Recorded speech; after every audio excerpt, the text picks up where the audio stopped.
Okay, so I'd like to welcome everybody to our Zoom webinar this afternoon on tackling racism in the workplace. And I'd like to begin by acknowledging the traditional owners of the lands on which each of us are working from today. And I would like to also pay my respects to the elders past, present and emerging, and to welcome any Aboriginal or Torres Strait Islander people who are with us today. The webinar today is shortly joining us will be Jo Kamira, but for those of you who don't know me, I'm Harriet Witchell and I'm the CEO and founder of MyKludo, the marketplace for investigation professionals. And today is our 8th webinar for 2020, and I'm delighted to introduce an old friend of mine and a former business partner, Jo Kamira, who's the Adjunct Fellow of Indigenous Studies at Macquarie University and the Director of Capital Workplace, which is Australia's only industrial relations certified supply nation organisation. So back in 2001, Jo and I founded Wise Workplace on the back of a napkin, whilst delivering investigations training to New South Wales Roads and Traffic Authority. And we worked on that business and built up that business for almost 12 years before Jo moved on to explore other interests.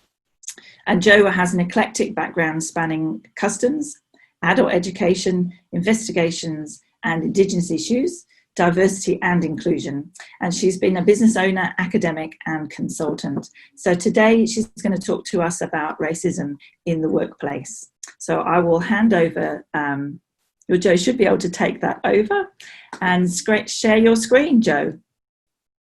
Okay, hello everybody. It's so lovely to be here, and I see a number of old friends and colleagues that are here, and I too, as an Indigenous woman or First Nations woman, would like to acknowledge that I'm here today on Ngunnawal country, and I'd like to acknowledge the elders past, present and emerging, and also give a shout out to any other Indigenous people who may be at the webinar today. And I also want to acknowledge the children, because that's where culture lives and grows, and that's our future. So firstly, thank you so much, and thank you, Harriet, for asking me to conduct this webinar. We live in very interesting times, and I say interesting in the Chinese curse, may you live in interesting times. You know, the world has vastly changed in the last, I would say, 12 months, and I don't think we will ever get it back to where we were beforehand. And I'm not quite sure if that's a good thing or a bad thing. But one of the things that has fallen out of these interesting times that we live in is the discussion around race and the issues that are arising all over the world as a result of the Black Lives Matter movement, as a result of perhaps unjust and unfair enforcement practices. And it got me thinking about why this was happening and why the discussion that we've had in this space for a long time has not been a productive one and has not worked, and why we all get so defensive on every side when we start to talk about racial matters. And those matters then extrapolate, I suppose, to the workplace. So what I want to do is show you something that happened to me a few weeks ago when a certain brand of cheese changed its name. Now, I'm going to share my screen because I did some screenshots of a whole lot of unsolicited messages that I received as a result of making a comment that I was really happy that the name had changed, because as a child growing up, that cheese used to be used as a way of insulting any of us who were of colour. And I was discussing this with on ABC Radio when it happened, and the ABC Radio afternoon announcer in Canberra is an Australian woman of Fijian background. And as soon as I said this slur that I used to get all the time, and my husband as well, she went, "Oh my goodness, we used to get it as well." So it was, "Oh, have some name of cheese." And then when you'd look at them and you'd say, "Why are you saying that to me?" They'd go, "Oh, but I meant cheese." So it was used as one of those really nasty little backhanded bullying things that kids tend to do. And it makes you wonder where they got that from, because I don't think a kid knows that term without hearing it from perhaps the bigger people in the house. So I made that comment and I said how much I was pleased that the cheese name had changed. And this is what I got. This is only a very small this is a very small part of what I received. And I'm just going to play this for you. So this was the first thing that I got. And I went, oh, really? Grow up. Then I got this. And believe me, these are the more mild ones that I received.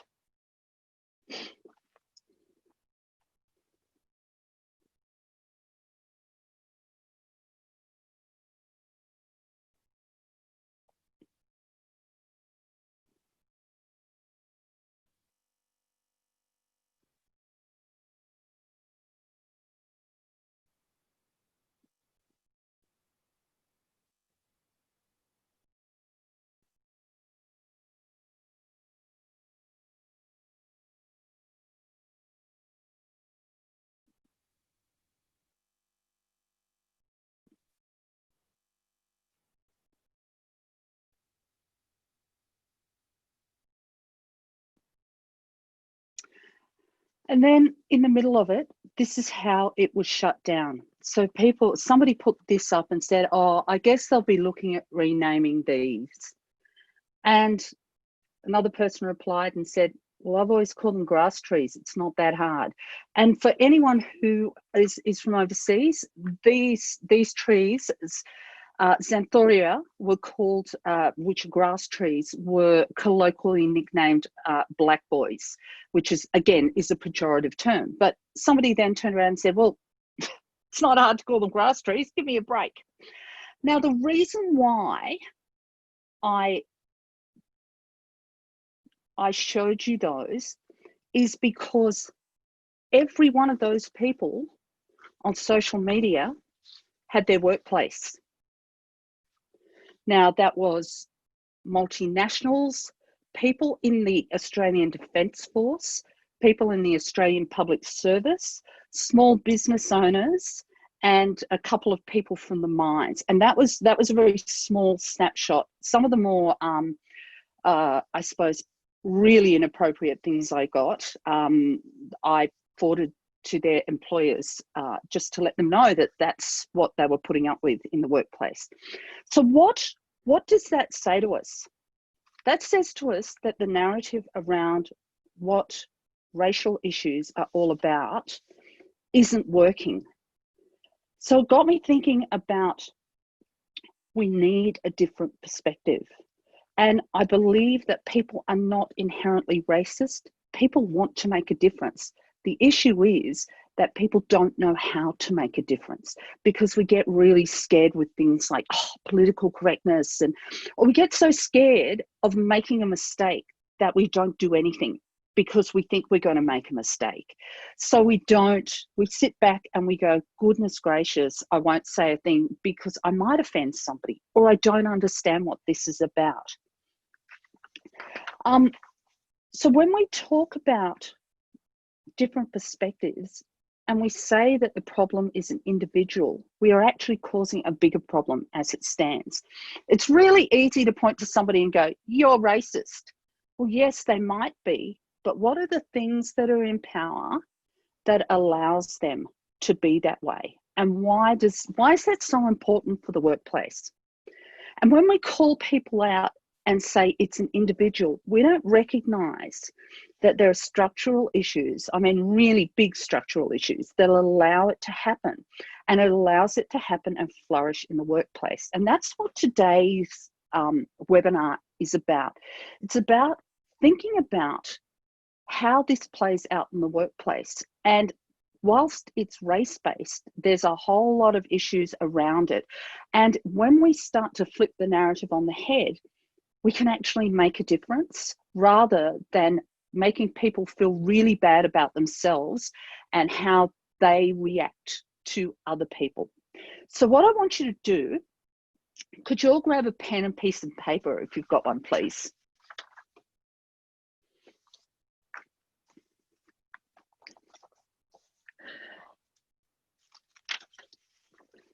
Now, on that pen and piece of paper, on that piece of paper, what I would like you to do is put in, I want down the side, I want you to put 10, I want you to put 10 columns in. This is called the trusted 10.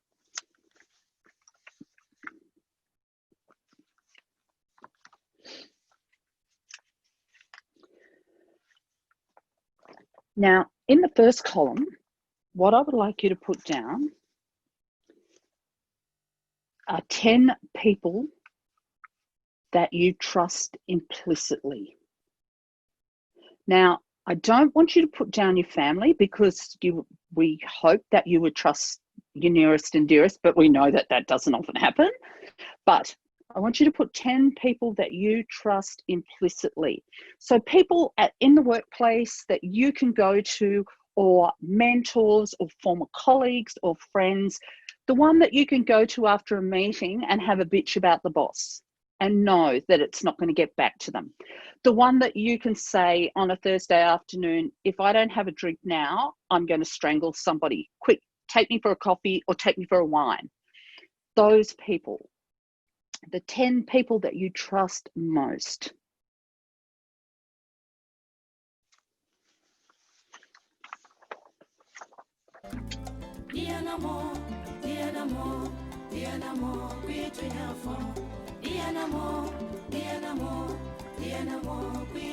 And you know what? You mightn't get 10 people, as long as you get up to 5 or 6, that's great as well. And once you've done that, just give me a wave so I know that you're done. You're done. Thanks, Harriet.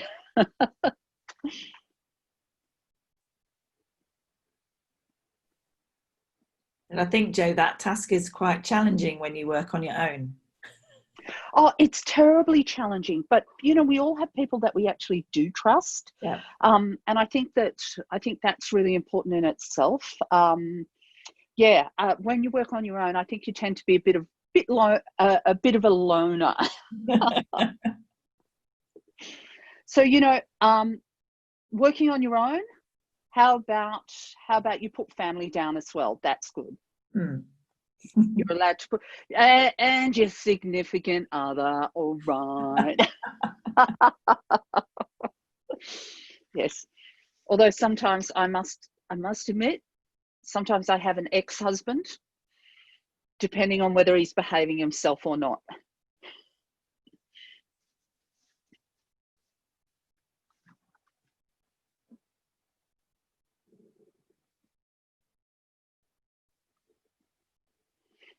Okay, so let's move on. What I want you to do is, every time I call out one of these and the person is similar to you, okay, so what I'm talking about is that they have the same as you or near to, put a tick. So put a tick next to every one of those trusted 10 who are the same gender.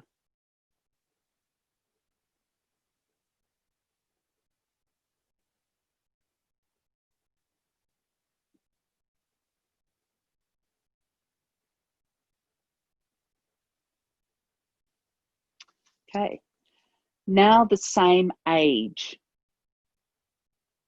So in the same demographics.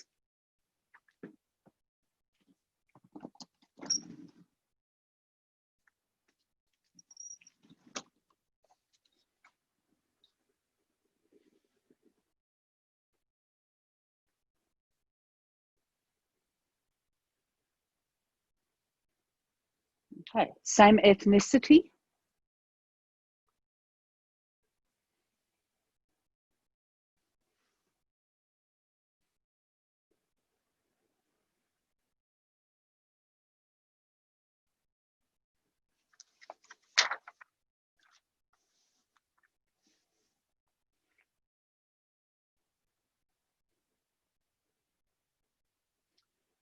Okay, the same level of education that you know of.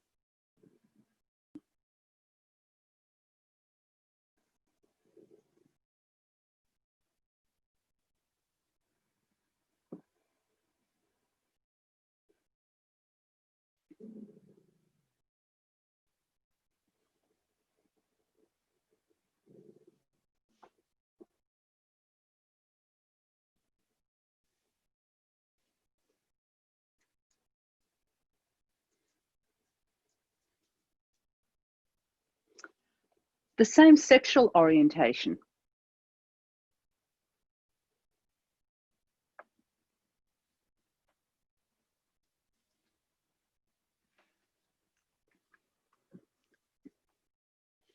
Sorry, I have a very geriatric dog here that just wants to be on my lap.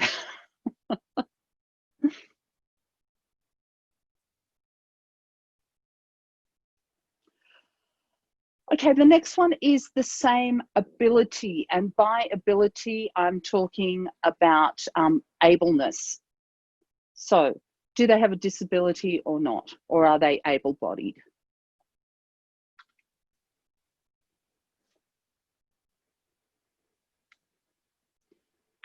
Okay, same socioeconomic group.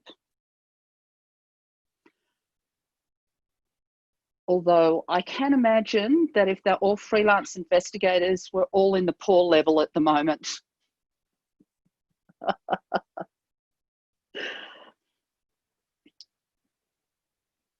Okay, the same or similar type of employment.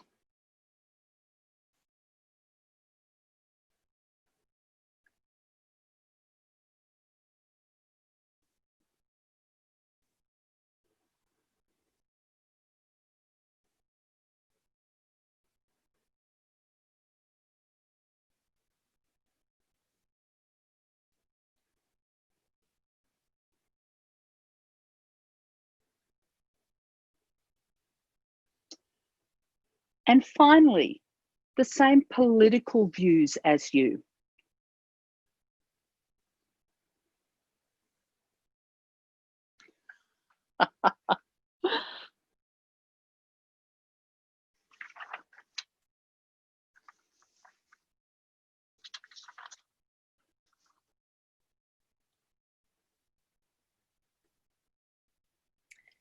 I don't know about political views, Jo. I tend not to talk about it. Oh, I check on Facebook, and if they're posting, you know, right-winged memes, if they're posting sovereign citizen conspiracy theories, Trump things, I'm kind of going, yeah, no. And just let me know when you're done, please.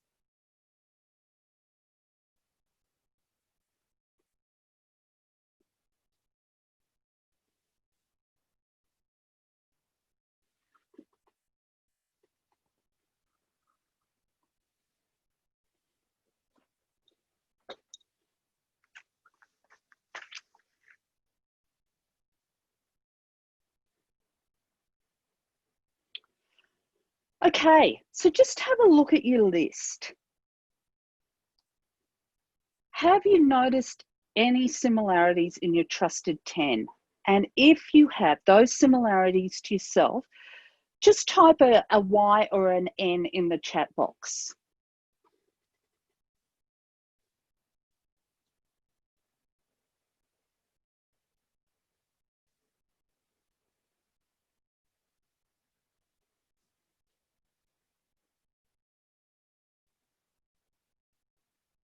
Yeah, it's really interesting, isn't it? It's interesting.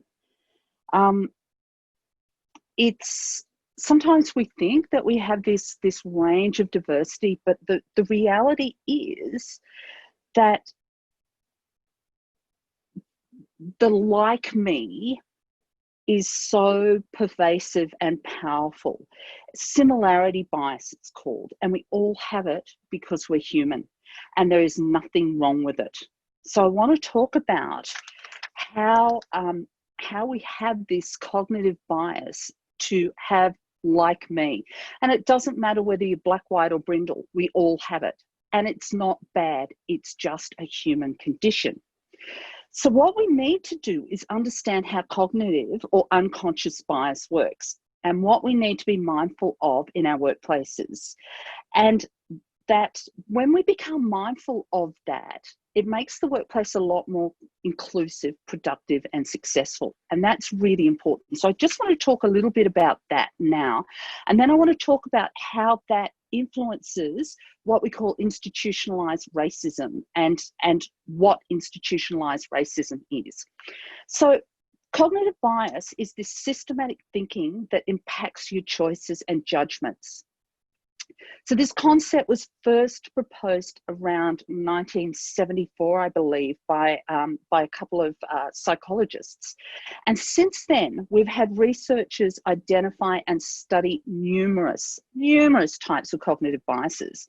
And those biases heavily influence our perception of the world, and it can lead to poor decision making if we allow them to. So that's, you know, when we talk about those biases where we go, oh, so when back in the 80s, when I was in the drug squad, I always use the example of people going, oh, look, there's a whole lot of Asians in a late model car, therefore they must be drug dealers. You know, those are those cognitive biases that people act on. The trick is to suddenly go, oh, so that's what it is, and that's why we're doing that. You know, but sometimes those biases increase our mental efficiency by enabling us to make those really quick decisions without any unconscious deliberation. So if you're a woman and you're in the city and you're walking past an alley at night and it's a shortcut, suddenly you see somebody at the end of the alley, you're going, I'm not going to go down there, I'm going to turn and walk the other way where there's lots of people. Okay, that's one of those really quick decisions that allow us to make good decisions without conscious deliberation. But it distorts our thinking as well, and it can lead to poor decision making and false judgments if we let it. So unconscious bias is another way of describing cognitive bias, but it sort of has a more pejorative term. So we kind of want to stay away from that a little bit. Some of the unconscious biases that you'd be aware of are things like confirmation bias. So you buy a new car and you think it's the most fabulous car that you have ever seen, and then suddenly you see those cars everywhere and you think, my God, those people have got good taste. I remember when I bought my last car, pulling up beside somebody who had the same car, and I looked at him through my window and I went, nice car. And he went, oh yeah, really nice car, when he saw mine. So it's one of those, that's confirmation bias.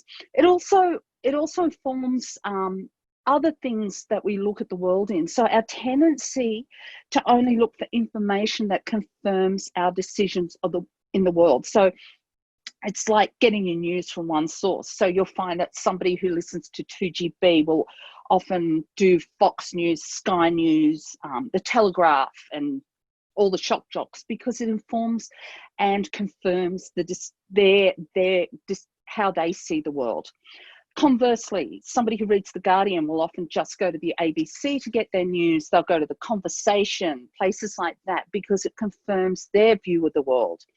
And again, on an Indigenous sense, you'll find that people will do things like get their news from NITV, Maori TV, their Indigenous news like the Matilda or Air Tangata. You know, there's a whole lot of them that you will do, and it's all about confirmation bias. So the next one I want to talk about is similarity bias. So that's the like me bias, and it's incredibly strong and hardwired into us. And if you have a look at your trusted 10, you'll find that similarity bias starts to play in who are your trusted 10. It's the tendency that we have to be more positively predisposed to someone we perceive as being similar to us. So that's either in gender or socioeconomic status, ethnicity, interests. And this similarity bias can often spill over into the halo effect, where we like somebody because they follow, for example, the same footy team as us, or they like the same music as us. And therefore, we falsely attribute other traits to them. So professional competence, leadership ability, and we see that a lot. And we see that a lot when we start to look at senior executives in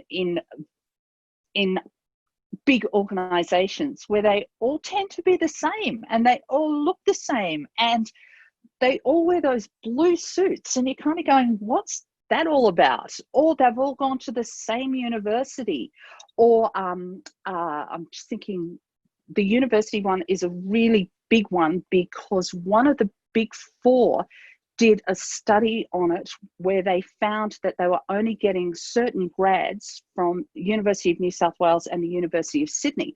And when they looked back at it, they went right the way back, and they found that in the first cull, they were giving the first cull to junior consultants, and those junior consultants were going, oh, they all went to the University of Sydney and they went to the University of New South Wales. So it was that unconscious bias, but it was allowing that similarity bias to taint what the organisation was all about. And we do it because this similarity bias, we constantly do it because we want to try and make those connections with people. So if you're in Sydney, the 4 things that people say to you: what do you do? Where do you live? Oh, sorry, the 3 things. What do you do? Where do you live? And where did you go to school? Why? Because people are trying to make connections, and then often they'll falsely attribute certain traits because of those connections. In Indigenous culture, we'll often say where you're from, because where you're from allows you to make those connections.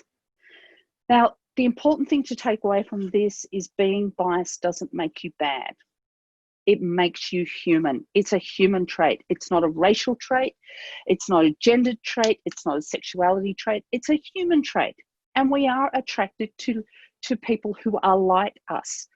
But what we need to do is watch out for the effects of those unconscious biases on our decision-making and choices. And particularly in the workplace, when we're exercising powers or making decisions that can have serious consequences in people's lives, and the same as in investigative practice. So what I want to talk to you now about is looking at those biases and saying, how do those biases allow some of us to succeed and some of us not to succeed in the workplace? And that's what we call institutionalized racism or institutionalized practices. And again, the term racism is quite pejorative, and it's quite sensitive in where we are today. But I think if we look at it in terms of why do some of us benefit from these unconscious biases, these similarity biases, and other people don't? How many of you know what white race privilege is?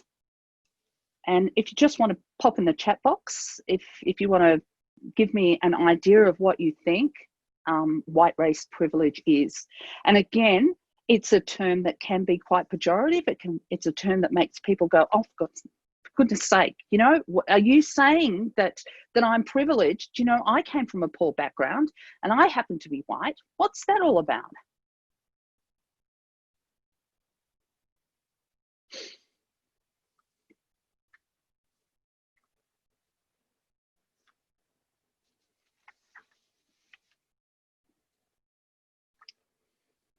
Okay, Harriet's gone, the inherent benefit for being white.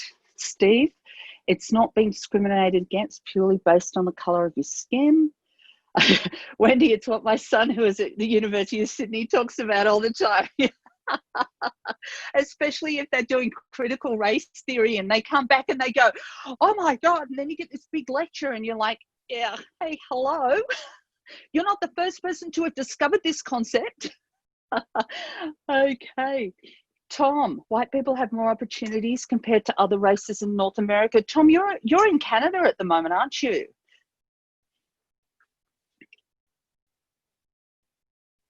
Okay, and gives us more ability to be successful in what we do. Tom's in TO. That's where my husband's best friend is, as well. He immigrated from Australia to Toronto, and talks about snow, but uses a few expletives before he says snow. Yes, of course you know him, Tom. Oh my God. Yes. Okay, so back to white race privilege. So it's a term that suggests that that white cisgendered men and women have privilege in society. It's that they will succeed when others won't. Now, yes, that is the case, but we need to sit back and look and say, why is that the case? Why is that the case? And like I said before, you know, people say, you know, because you're saying white race privilege, I'm getting some sort of privilege because I'm white, but my life has been hard. I grew up poor. Well, one of the arguments to counter that is, you know, yes, your life is hard. You know, life is hard, full stop. But when people say white race privilege in whatever term, or white privilege, what it says, what they're saying is, yes, your life is hard, but the color of your skin or your name or the fact that English isn't your first language isn't going to be one of the barriers that you're going to face. And that's really important. So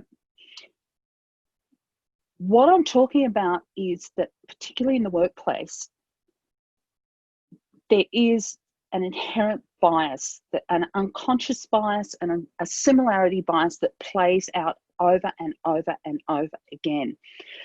How do we dismantle this? Well, I want to give you some examples about how we need to be aware of when this comes into play, because often we are part of the problem, and I'm talking about everybody is part of the problem. So let's be part of the solution, because people want to be good. So let's flip this on its head.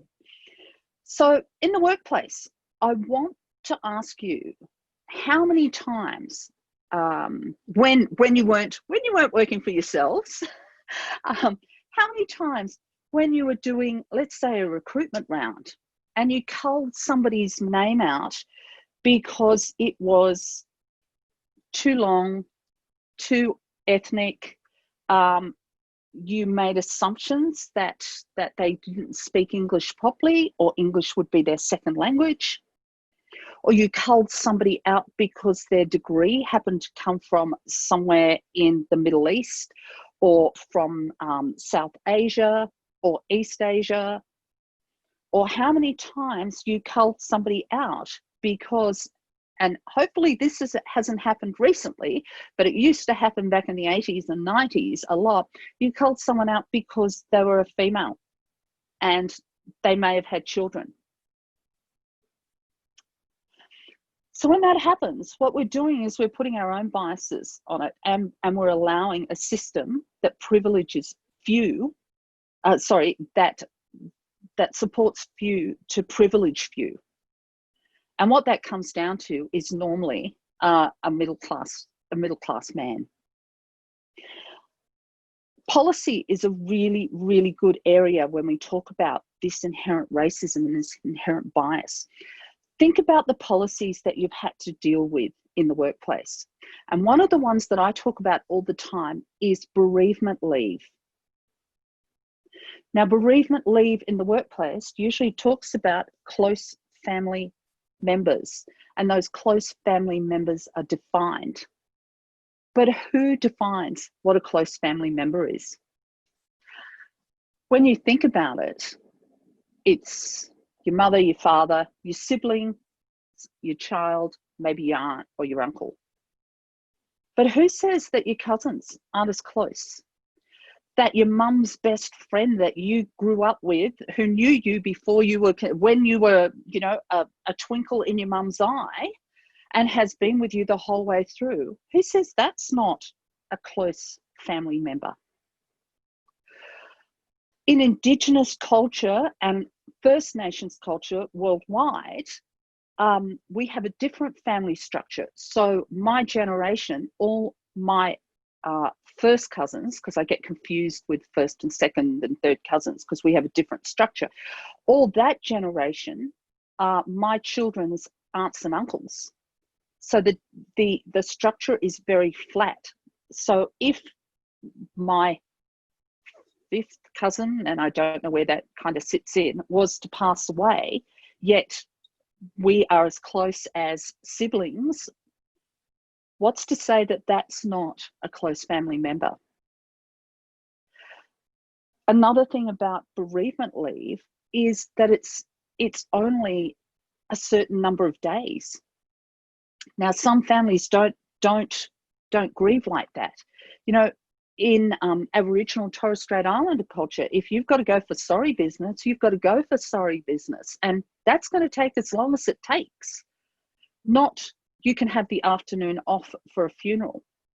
So I always use the example of when my husband was doing his detectives course many years ago, and my father passed away, and he was in Canberra and Dad was in Sydney, and Dad was one of the Māori elders in Sydney. So we had the full Māori funeral that went for 3 days, and he lay in state, and it was a big cultural event. And my husband was told, oh yeah, you can fly up for the afternoon for the funeral. And fortunately, one of his instructors on his course had grown up in Papua New Guinea. Even though he was a non-Indigenous person, he turned around and he said, you can't do that. He's got sorry business and he needs to be there for as long as he needs to be there. So he was given that time off, and he was also given the Ferris Bueller Attendance Award for his detective training because he wasn't there for most of it.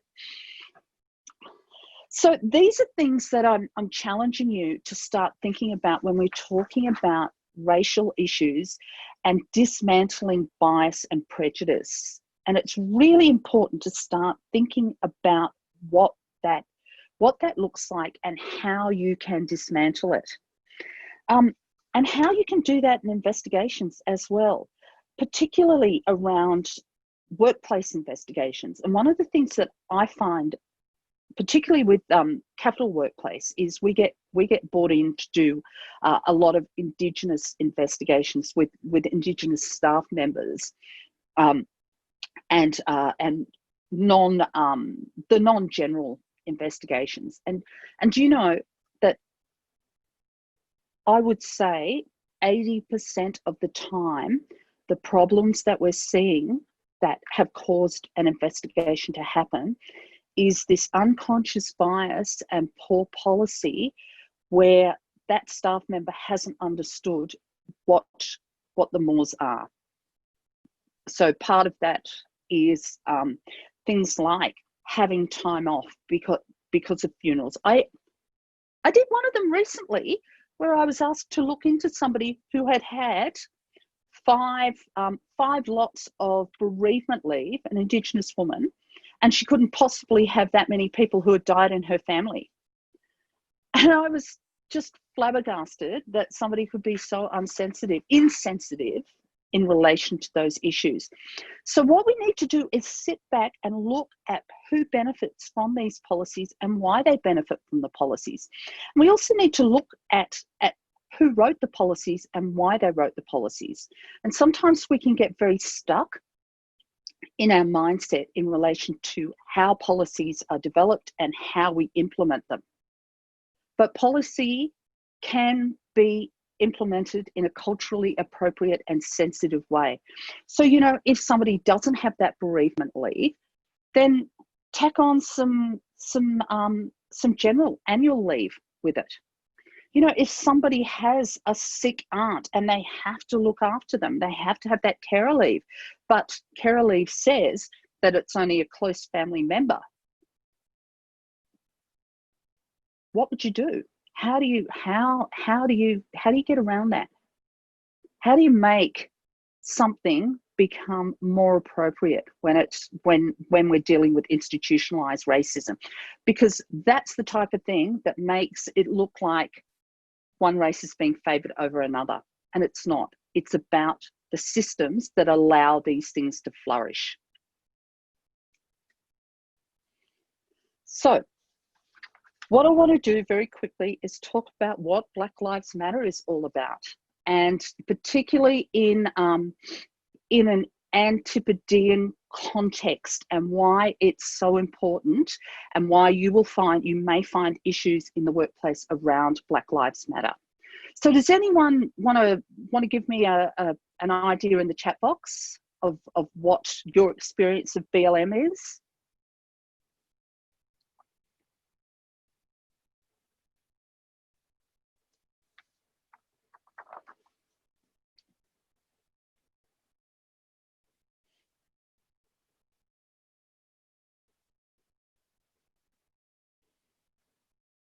Ooh, no one's going to put their hand up.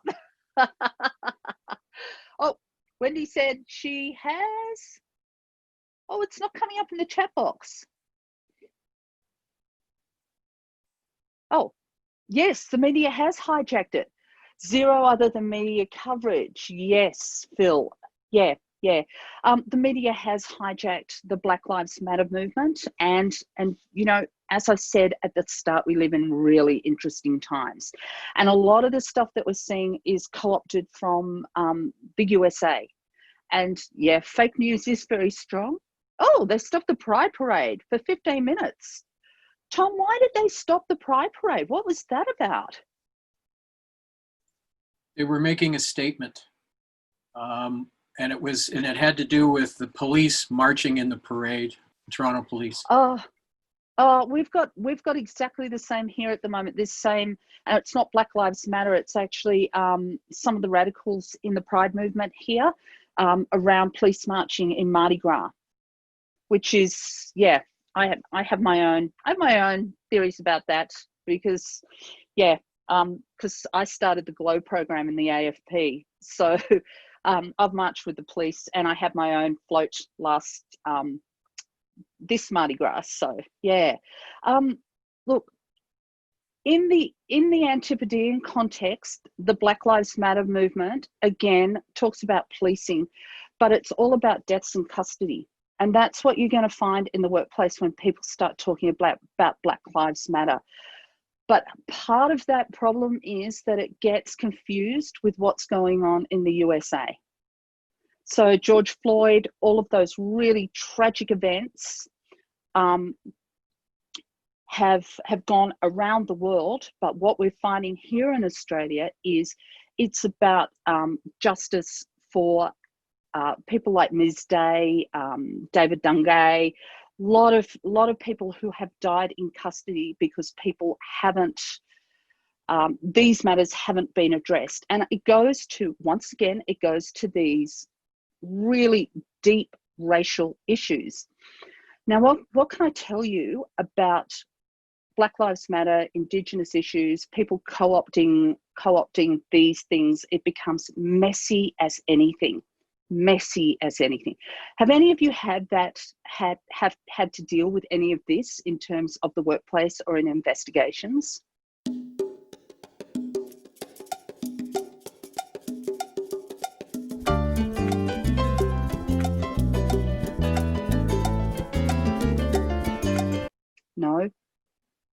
No, none of you yet. Yeah. I suspect that once we go back to a semblance of normality, there will be problems in the workplace, and what can I say about that? That is something that is going to happen. You will find that you will be dealing with this type of stuff, because what ends up happening as part of this institutionalized racism is that we look to people of color to educate us rather than us educating ourselves, and rather than us going, well, hang on, what allows me to have privilege? What has got me to this point and not somebody else. I always talk about when I went to school here, and I had a very white name. It was Joanne Campbell.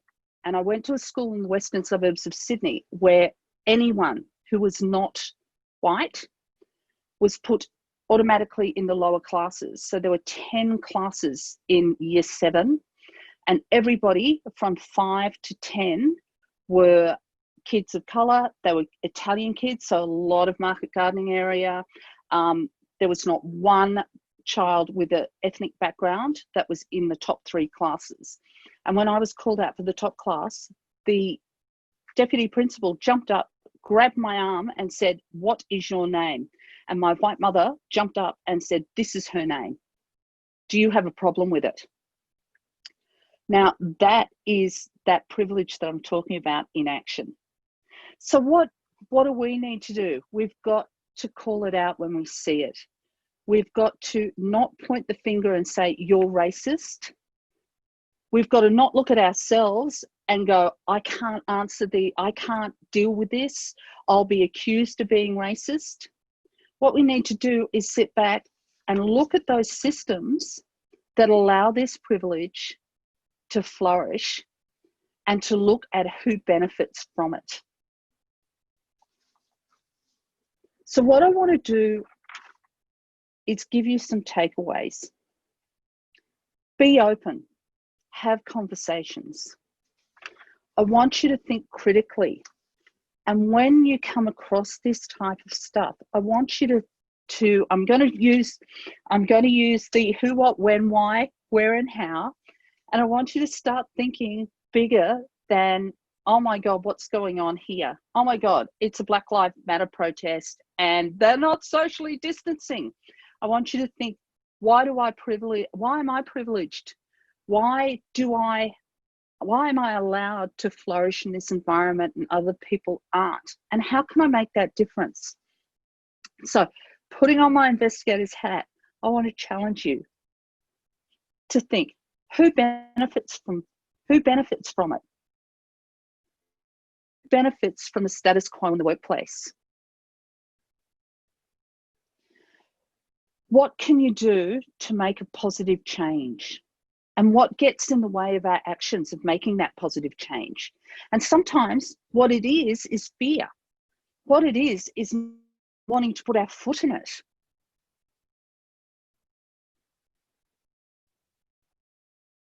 Where do we get more information about it? And if we do change, where will this idea take us to? Where will it take us to if we can affect this change? Ask yourself, when can we expect change?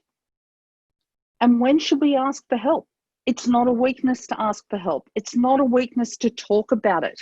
And that's really important. The mere fact that you're here today shows that you want to make that change and you want to talk about it and you want ideas. Why is it a problem? So look, when you're accepting the status quo, ask yourself, are you just accepting that status quo? Or why is it a problem? A challenge, and why we allow this to happen for so long. And finally, ask yourself, how does this benefit us and how does it harm us? And how can we change for the good? Little steps, people, really little steps will affect change. We can't go out and change the world tomorrow, but we can make little steps. I mean, as little as we talk about, we have a thing where we talk about decolonizing space, indigenizing space, racializing space. You know, put a PowerPoint together. It's about the people in the stock images that you use. You know, try and do something different. Try and make it the norm. It's not just about race as well. It's also about sexuality and gender. It's about women. It's about across the board how diversity is good for us. because that's the only way that we're going to make it better in these very, very, very interesting times. I'm conscious that I want to leave space for some questions. So it is now, I think we've got probably about 5 more minutes. So Harriet, do you want me to throw back to you, and you can see if anyone has any questions, and please, no question is too dumb. I'm here. Ask me all those questions that you wanted to know but you were too frightened to answer. All right, Jo, thank you so much for a really engaging and interesting discussion there about some of those key issues. I particularly enjoyed the discussion around the unconscious bias and the systemic racism and institutional racism, and I'm sure we're all very conscious of what that actually looks like, but struggle with knowing how to change it. So if anybody has any questions, do they want to type their question in the bottom in the last few minutes that we have Jo for? So one from Tom. Some people do not want to dismantle white race privilege. Good point. But unfortunately, I have to go. Okay. Thanks, Deb. And it's flicking up. So Jo, can you see those comments in there? I can. Okay. So Tom, I don't think we can. And truly, I don't think that some people are always going to have those views. Once upon a time, I used to want to try and change them. Now I realise that, that's their views. All I can do is model the appropriate behaviour. And I think there's a really cool, there's a cool guy who talks about disrupting the narrative, no matter how uncomfortable. So it's up to us to actually call it out when we need to call it out. So when people say, a really good one is when someone says Black Lives Matter and then someone says, oh, but all lives matter. Well, no, what we're saying is your life is important too, but this is the narrative that we're talking about now. It's one of the things I always like to say is when people say, save the whales, and everyone says, well, what about all the other fish?